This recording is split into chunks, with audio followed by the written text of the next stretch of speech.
Welcome back to our discussion on LNAC palliative and hospice care. This is video 2 out of our introduction series.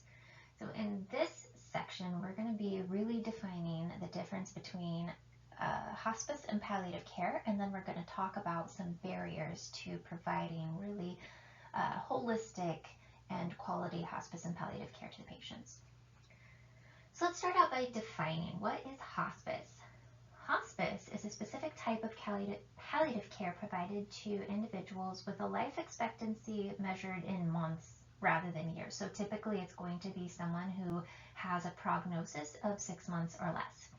Hospice teams provide patients and families with expert medical care, emotional care, spiritual support, and the focus is really on improving patient and family quality of life. So a little bit of history on hospice. In the late 1960s, modern programs to care for the dying were organized by St. Christopher's in London, the most notable one, and then there's also one that was founded by Dame somebody Saunders. These names are not going to be on your test, so you really don't need to remember them. But the word hospice was it's interesting. It was borrowed from the Middle Ages, and it was used to designate way stations for pilgrims on their way to the Holy Lands. So Dame Saunders viewed life as a journey, just as the pilgrims needed a place to find support to finish their journey. And so as patients neared the end of their journey, they needed to be supported to be able to complete their passage. That's why hospice, as patients near their end of life, they really need that additional support in order to complete their life's journey. Kind of interesting. It's always fun to know a little bit of history on those. So because hospice is care for terminally ill, it quickly becomes associated with death. And in many cultures, ours especially, death is not okay. It's not okay to think about death, to talk about death. We push it away, we ignore it. And because of that, there's a lot of barriers to quality of life once death occurs.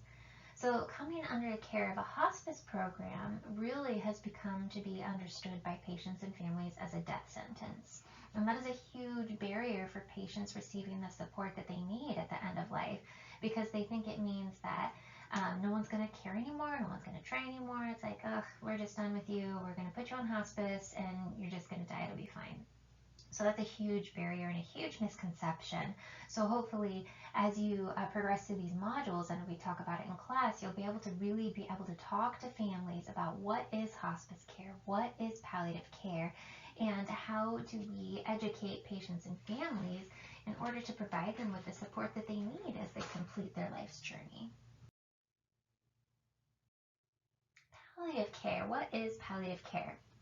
So palliative care is appropriate at any stage within a serious illness, and it is beneficial when provided along with a treatment team to include curative and life-prolonging focus.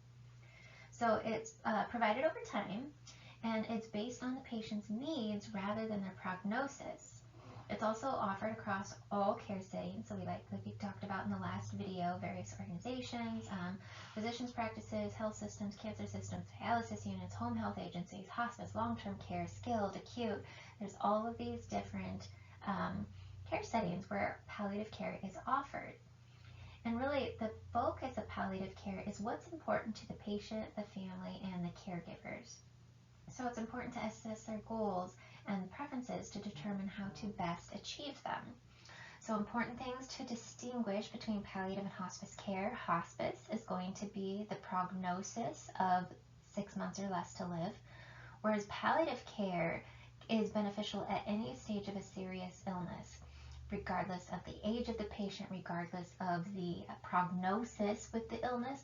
So in the womb, perinatal palliative care is a thing, pediatric palliative care, it can be juvenile, it can be young adult, it can be geriatric, it can be oncology.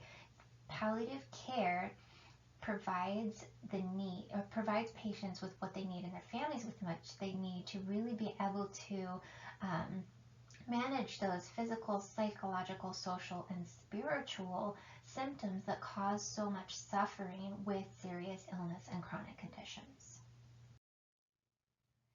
There are different types of palliative care. There's primary versus specialty, and the key things to remember here, primary is what all nurses are expected to know. So as you encounter patients who would benefit from palliative care or hospice care in your care setting, you are expected to be competent in palliative care, which is why you're receiving the education in this module.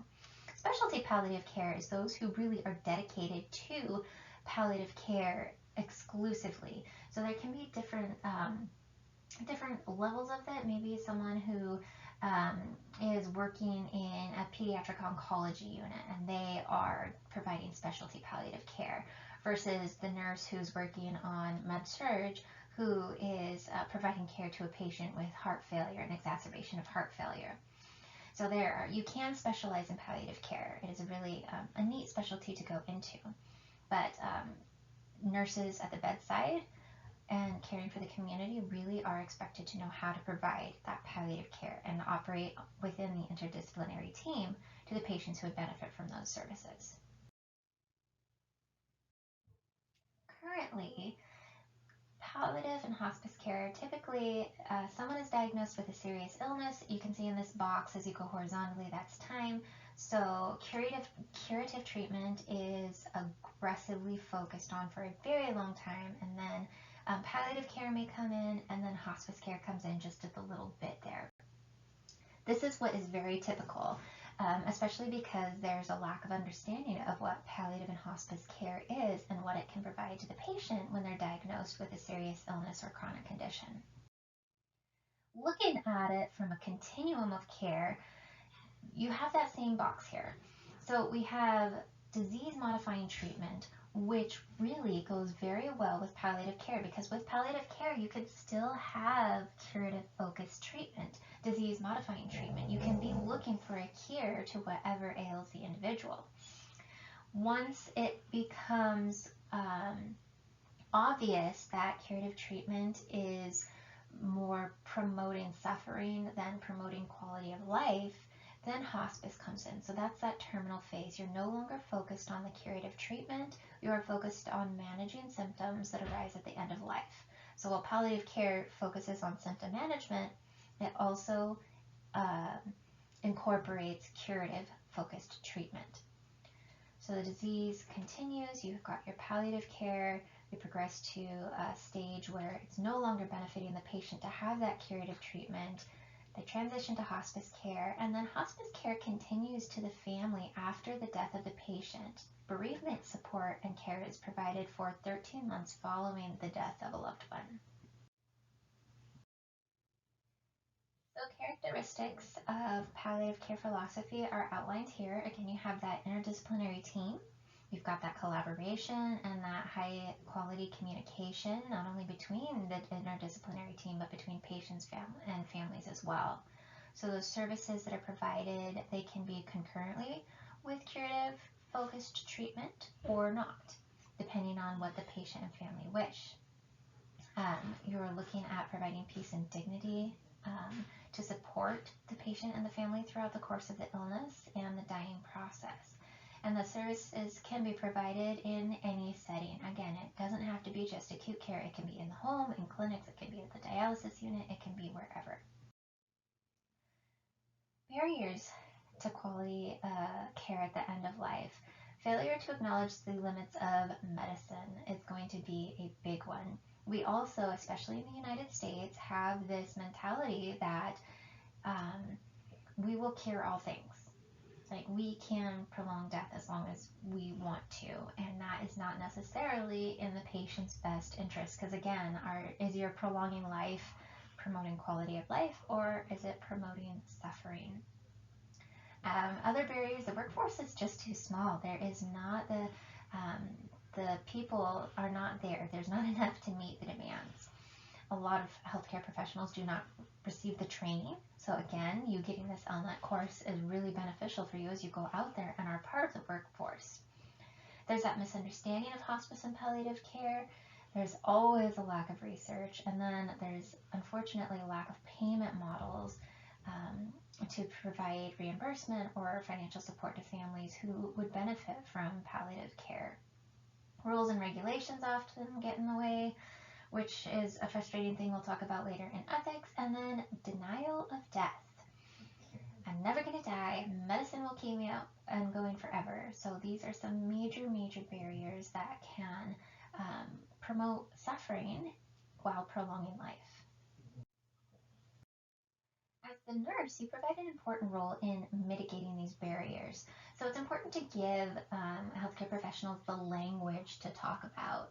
So really, a lot of times, healthcare professionals will fear that if they talk about palliative care, the patients are going to just assume that they're being given up on. So a simple way to introduce palliative care, really, it's the language you use, the way you present it.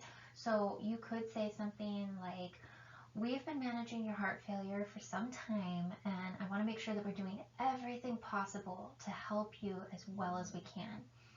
There is a palliative care team here that could make sure to manage your symptoms and make sure that your symptoms are well controlled so that you and your family are really getting an extra layer of support. So presenting it in a way to the family and to the patient, saying, you know, this is additional support. This is not us giving up on you. I want to make sure that you're taken care of. Here is something that we can bring to you. Building relationships with palliative care team, that really, it's that patient trust, building that relationship with the patient, and then that really helps you to be an advocate for the patient and really promote that quality of life. There's also institute automated triggers that can be brought forward to initiate palliative care. For example, let's say a patient has been re-hospitalized 4 times in the last 3 months for the exact same thing. It's an exacerbation of heart failure, and they're not doing well. Each time they have a greater level of dependence, they lose more mobility, they lose more independence. So when you encounter something like this, you think, okay, you know what? This is a patient who could benefit from palliative care.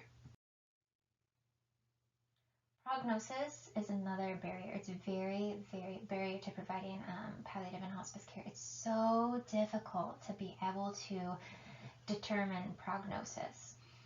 Everyone wants to know how many days, how many weeks, how many months, how much time is left, but each disease process is different. Each trajectory is different, and even with statistics and different algorithms and things like Nrsg and the ECOG, it's very, very difficult to determine how much time a patient has left, which is, of course, very frustrating to families.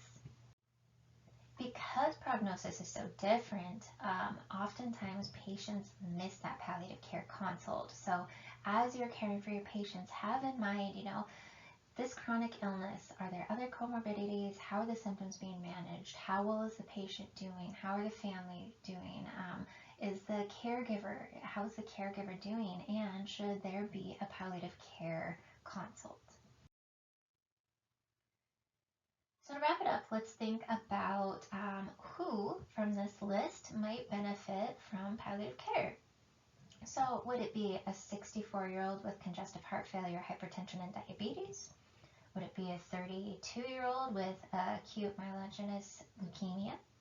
Would it be a 57-year-old with newly diagnosed ALS? Or would it be the 76-year-old with Parkinson's disease? So think on that, write it down, and in class we are going to say who would benefit the most, or which of these patients would benefit from palliative care.